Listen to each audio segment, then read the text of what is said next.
It's been a year without a lot of live music performances, and that includes silencing a band that's been playing in South Dakota for 136 years. In tonight's Eye on Kettleland, Lauren Solig brings you the sounds of the 147th South Dakota Army National Guard Band.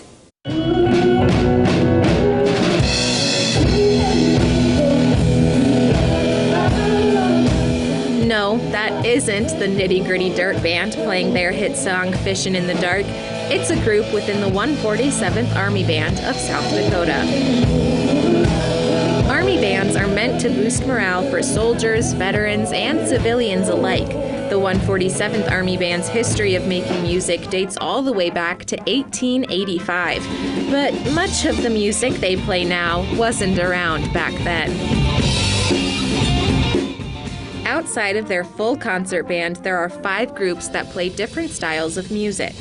Our group splits into a rock band, a country band, more of a newer pop group with some hip hop, and we've got a brass group, and then a small, I call it coffee house pop. Commander Terry BECKLER says the band has at least 30 performances in a year, sometimes 70 or more if they go on school tours. But due to COVID-19, they only publicly performed once between March of 2020 and the beginning of this month. We've had a lot of rehearsal time, and it's time to get some new music into our repertoire, but it's been weird. Last year, the whole band got to perform during the 4th of July celebration at Mount Rushmore with former President Donald Trump. That was one of the largest audiences they've ever had. It was an experience. It was a lot of people. It was a lot of fun. And it was cool to see some of the behind the scenes and be a part of that and all the production. It was unlike anything else I've ever played at before. The crowd was amazing. They were so appreciative of what we did, and just being able to be on the stage while the president's plane flew over, it was a great feeling.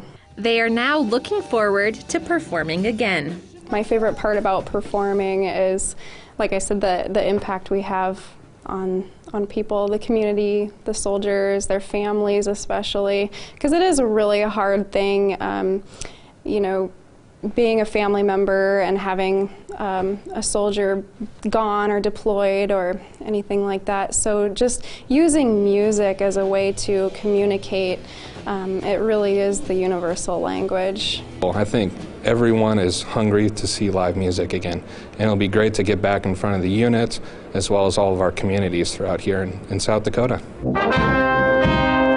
A staple for the band is playing each service song when performing for veterans. It's always fun because we like to recognize veterans within the community, and so we get to recognize them and get to meet them. We love chatting with people afterwards, and I just like you know, the sense of camaraderie that we can build through a performance. I mean, I still get choked up a little bit when I talk about it, but we played for a very small group of veterans, and when we got to the service songs, we played all of the service songs, and I watched the nurse walk over to one gentleman and sort of grab him by the belt loop in the back and help him stand up for his service song.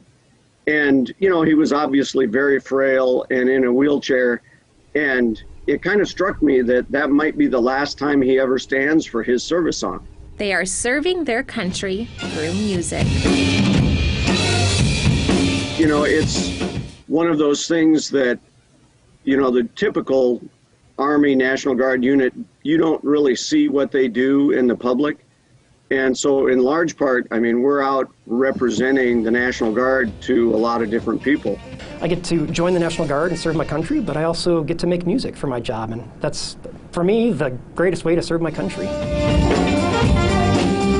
With Eye on Kettleland, I'm Lauren Solig. Now, one of the music groups performed 2 weekends ago in western South Dakota. To learn about their upcoming performances, follow the link under this story on kettleland.com. Sounding good.